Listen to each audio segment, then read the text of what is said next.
Now I was running, and I remember it vividly as if it was as it was yesterday.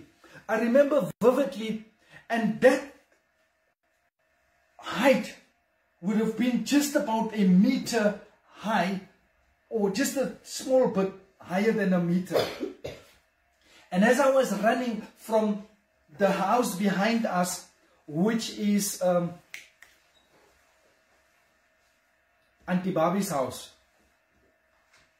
coming from that side, by the time I wanted to run, the next thing, that thing hit me on my throat.